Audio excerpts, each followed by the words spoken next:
Do you see my big, beautiful cherry tree right there behind me? Yesterday it was snowing here and the blossoms got covered in snow, and I was so worried about it because it was so beautiful. And here, let me get a little closer. It's hard to see the prettiness of it. The pink flowers. I mean, look at that. How pretty is that? And today we've had crazy weather. If you can see right back there, angry clouds. It might rain any minute. It's sleeted earlier today. It was little snowballs out while I was on a walk, and it's poured rain, it's kind of snowed, it's done all kinds of things. The weather is just crazy, and it's springtime, and it's off the wall, and it's unpredictable. But so yesterday I was so worried about my tree, and I wanted to protect my tree. So earlier today I shot a silly TikTok video of different ideas, methods of trying to protect my tree from the weather. Like I was trying to protect it with the tree itself with umbrellas and all kinds of things. I can't protect the tree. So what this makes me think about is my children. I can't protect them from everything that comes at them in life. I can't shield them. I can't cover the tree with a tarp and try and protect the blossoms. Like, it's not within my power. And that's how it is with our children. There's only so much we can do to protect them in life. And we have to give them to God and say, all right, I'm entrusting them in your care. I have mentioned how I've had a lot of parents ask me to pray for their children that are suffering with addiction and alcoholism and all the things that I've been very open about sharing about. Well, I recently spent some time with some people that aren't on social media and don't have any idea what I talk about on here.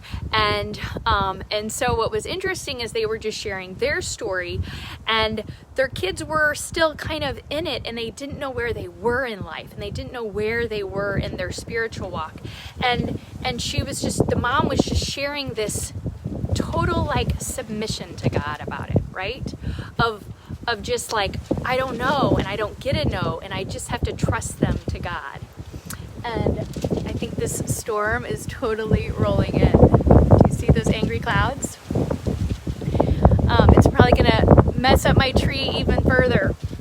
But so that's what what I'm talking about here is that I don't get to control the weather. I don't get to protect the tree.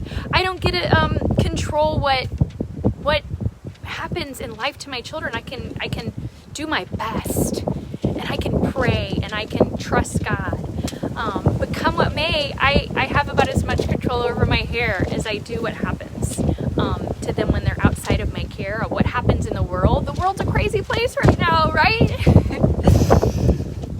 It is. It's scary. I mean, there's so much strife, and it's just unfamiliar territory, and it's what's going to happen next? And I just have to give them to God. A parent once told me, they asked me to kind of mentor them. They had known where I had been in life and all the different hardship and craziness, and that, I had found God and found freedom in Him. And they were asking me to meet and hang out with their daughter to kind of mentor her at the time. And he said, I don't pray that God keeps her safe. I pray that she finds God, and whatever He has to do in her life to get her there is okay. And that just boggled my mind. Wait, you don't pray that they're safe? And it's through a lot of my unsafeness in my life and my hardship in my life that I found God, and that I have a relationship with Him. And so I know that. But I still want to protect them, right? I still want to shield them from hardship. I still don't want them to have hard things in their life. But I know that God can use all of those things. And it's a hard prayer. But it was neat meeting with this family that was still kind of in it. And were trying to find peace in their own heart of giving their children to God and entrusting Him with their care and their safety and their walk. And yeah. So I was just going to try and be encouraging to people that are in it, but that, we got to pray. All right. So 2 Corinthians 4. Let brilliant light shine out of darkness. This is what our God said, who is the one who cascaded his light into us, the brilliant, dawning light of the glorious knowledge of God, as we gaze into the face of Jesus Christ. We are like common clay jars that carry this glorious treasure within, so that this immeasurable power will be seen as God's, not ours. Though we experience every kind of pressure, we're not crushed. At times, we don't know what to do, but quitting is not an option. I don't get to quit being a parent. I don't get to quit loving and wanting to protect my kids, right? Oh, we are persecuted by others, but God has not forsaken us. We may be knocked down, but not out. We continually share in the death of Jesus in our own bodies, so that the resurrection life of Jesus will be revealed through our humanity. We consider living to mean that we are constantly being handed over to death for Jesus' sake, that the life of Jesus will be revealed through our humanity. So then death is at work in us, but it releases life in you. It's a little cold out and it's hard to turn the pages. Oh goodness. Okay. And it's very hard. Oh, we have the same spirit of faith that is described in the scriptures when it says, "First I believed, then I spoke in faith."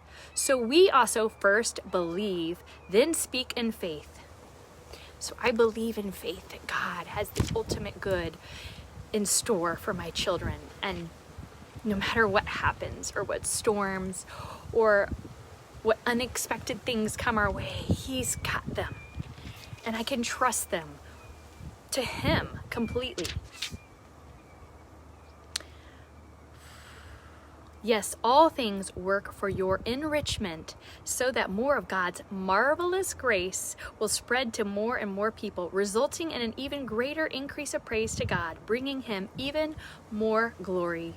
So no wonder we don't give up. For even though our outer person gradually wears out, our inner being is renewed every single day. We view our slight, short-lived troubles in the light of eternity. We see our difficulties as a substance that produces for us an eternal, weighty glory far beyond all comparison, because we don't focus our attention on what is seen, but on what is unseen. For what is seen is temporary, but the unseen realm is eternal. So Lord, please help our focus. Help us to weather the storms well. Help us to trust in you. Help us to trust you with our children and our family members and our loved ones, and help us to be shining your light in their storms, and no matter where they are in life, and keep us focused on you and our attention on you and on the things that matter, that have eternal weight and significance. So Lord, help us to trust you, and thank you for spring, and thank you that it's not raining on me right now, because I think it is going to any second. All right, amen.